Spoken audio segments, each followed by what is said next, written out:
अस्सलाम वालेकुम रहमतुल्लाहि वबरकातुहू। अगर आप भी तहज्जुद पढ़ते हैं या फिर पढ़ने का सोच रहे हैं, पढ़ना चाह रहे हैं, तो तहज्जुद के बारे में फ़ायदा और नुकसान पहले आप अच्छे से जान लीजिए, समझ लीजिए कि अगर आप तहज्जुद पढ़ते हैं तो इससे आपको क्या नुकसान हो रहा है या फिर क्या नुकसान होगा और आप क्यों पढ़ना चाहते हैं। आज मैं आपको बिल्कुल तहज्जुद के बारे में आसान तरीके से कुछ फ़ायदे और कुछ नुकसान बताने जा रहा हूँ। और आज मैं आपको एक ऐसी दुआ भी बताने जा रहा हूँ, एक ऐसा अमल बताने जा रहा हूँ जो तहज्जुद अगर आप नहीं पढ़ते हैं तो उससे ज़्यादा बेहतर है। आप जैसे तहज्जुद पढ़ रहे हैं और कोई तहज्जुद नहीं पढ़ रहा है, तो जो तहज्जुद नहीं पढ़ रहा है उससे ज़्यादा बेहतर वो है तहज्जुद ना पढ़ने वाला। तो आज मैं आपको बिल्कुल आसान तरीके से बताऊंगा। तो देखिए, सबसे पहली बात आप ये जानिए कि तहज्जुद नमाज ये एक नफली इबादत है, जो आपको पता है। फ़र्ज सुन्नत वाजिब नहीं है, ये एक नफली इबादत है। अल्लाह के रसूल सल्लल्लाहु अलैहि वसल्लम ने इसको पढ़ा है, ठीक है।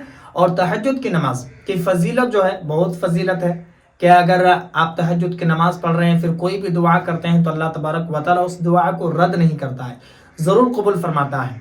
और तहज्जुद वही शख्स पढ़ता है जिसको अल्लाह तबारक व तआला चुन लेता है, नेक बंदों में शुमार किया जाता है। और भी इसकी बहुत सारे फ़ायदे हैं।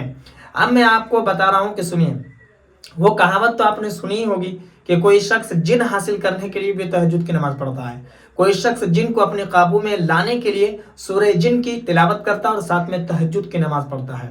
तो इसको आप अच्छे से समझ लीजिए कि जिन और शैतान को काबू में पाने के लिए तहज्जुद की नमाज नहीं पढ़ी जाती।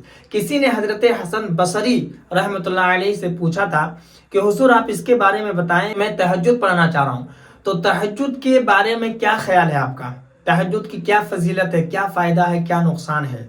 तो हज़रत हसन बसरी रहमतुल्लाह अलैहि फरमाते हैं कि अगर कोई शख्स तहज्जुद की नमाज पढ़ता है और दिन में वो चोरी कर रहा है, डाका जनी कर रहा है, इसके अलावा झूठ, गीबत, चुगली और भी दीगर बहुत सारे गुनाहों के काम कर रहा है, और एक शख्स है जो तहज्जुद की नमाज तो नहीं पढ़ रहा है लेकिन दिन भर में वो गुनाहों से बचता है, बचने की कोशिश करता है, तो उस तहज्जुद पढ़ने वाले से ज़्यादा बेहतर ये है जो दिन में गुनाहों से बचता है या रात को आराम से सोता है। तहज्जुद नहीं पढ़ता है लेकिन गुनाहों से तो बच रहा है। तो अगर आप भी तहज्जुद पढ़ रहे हैं या फिर पढ़ना चाह रहे हैं तो इन तमाम तर गुनाहों से भी आप बच रहे हैं या नहीं बच रहे, इस पर भी आपको तवज्जो देने की ज़रूरत है।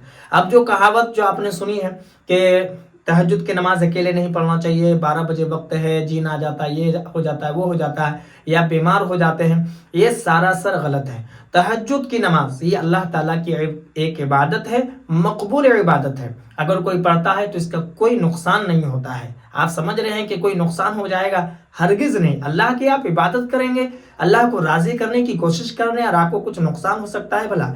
जिन शैतान आपके ऊपर हमला करेगा ऐसा आप सोच रहे हैं? हरगिज़ नहीं। ये एक गलत फहमी है लोगों में और एक गलत अफवाह है जो लोगों में आम हो गया है, हालांकि ऐसा कुछ भी नहीं है। एक अल्लाह की इबादत है, आप इसको करें, अल्लाह को राज़ी करें, दुआ करें, अल्लाह ताला उसे कबूल फरमाएगा, लेकिन साथ में गुनाहों से भी बचें। और अगर आप गुनाहों से नहीं बचते हैं तो आप कोशिश करें गुनाहों से बचने की। और यहाँ पर एक बात ये भी बता दूं कि तहज्जुद का वक्त 12 बजे शुरू नहीं होता है, बल्कि इशा की नमाज के बाद जब आप सो जाते हैं, एक नींद के बाद जब आप उठ जाते हैं, बेदार हो जाते हैं, उस वक्त से लेकर के पूरी रात तहज्जुद का ही वक्त रहता है, ठीक है। आप किसी भी वक्त चाहें तो पढ़ सकते हैं, ठीक है। मैं उम्मीद करता हूं कि मेरी बात आपको समझ में आ गई होगी। अगर आपके मन में कोई सवाल या फिर कोई डाउट हो तो आप मुझे कमेंट पर ज़रूर बताएं और इस वीडियो को जितना हो सके लोगों में ज़रूर शेयर कर दें। और अगर नए हैं चैनल पर तो चैनल को भी ज़रूर सब्सक्राइब कर लें।